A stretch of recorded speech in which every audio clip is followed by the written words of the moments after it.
business inside and out. Correct. Now, let's just help me understand for a second here.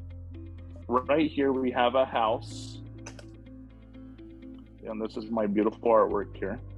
And then right here, we have a seller that's distressed for some reason, right? They want to sell the house. How does a wholesale transaction work? Who's involved on a wholesale transaction? So we got the seller.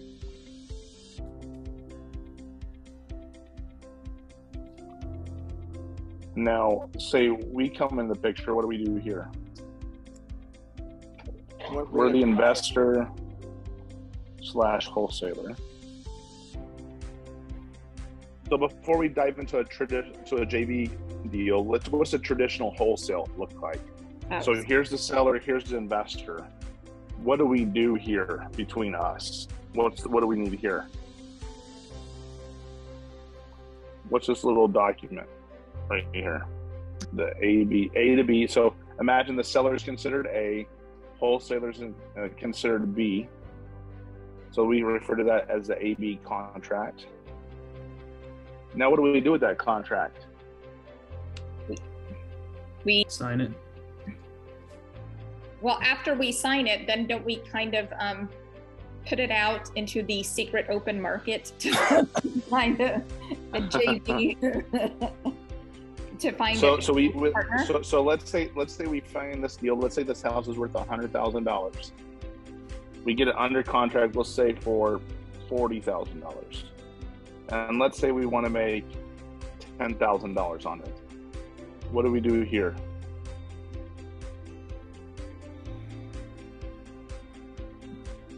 Who's this guy right here? The buyer. Yeah. That's our cash buyer. See, he's holding bags of cash. and that's some great artwork there. Yeah. Beautiful. Holding up some bags of cash. So now, what do we need to do here to make money? Say our goal is to make $10,000. That's our goal. That's what we want to make. What do we got to do here? What's this paperwork here? Is this the B2C assignment contract? So it's a BC contract, or also we can do a regular contract, or we can do an assignment. It's either or. When would we want to do an assignment versus a BC contract, by the way?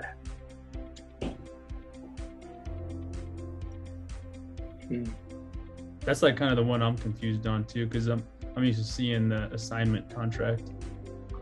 So most of the time we're doing assignments now, but we would do a BC contract a lot of times, especially if we're making a big chunk of change. That way they don't see how much you're making. Bingo, right. So now we're going to go back here. I'm going to use my beautiful artwork again. We have our house. We have our motivated seller. Right. And there's a wholesaler here that has the AB contract, right? And over here is Mr. Moneybags, the cash buyer. Now, what's interesting is this wholesaler may be a newer wholesaler, or someone that doesn't have any experience, or someone that's new to a different market.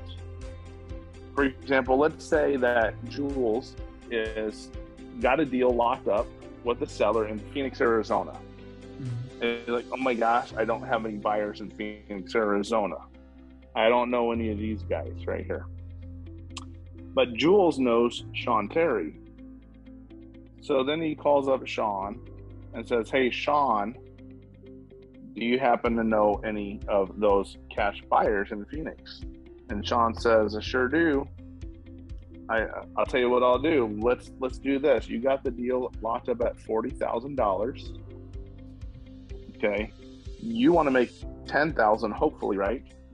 Let's do a JV option agreement. So we're going to use a one sheet of paper, and I'll show you what this looks like. So a JV option agreement allows Sean to come on board. The wholesaler here signs that agreement with Sean. That gives Sean permission to market that contract right here. And then Sean says, hey, I know my buyer. He fills out the assignment agreement or the BC contract, depending on the deal, right?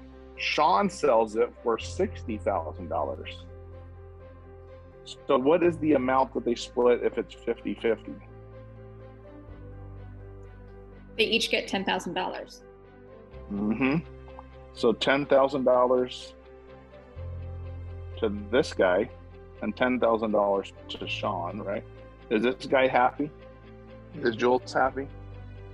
Yeah, he made 10 grand, and Sean's happy because he made 10 grand.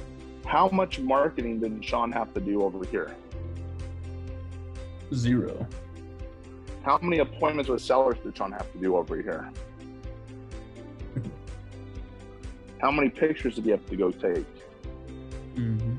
It's all done over already, right? All he had to do is get a hold of the buyer, market the deal to the buyer.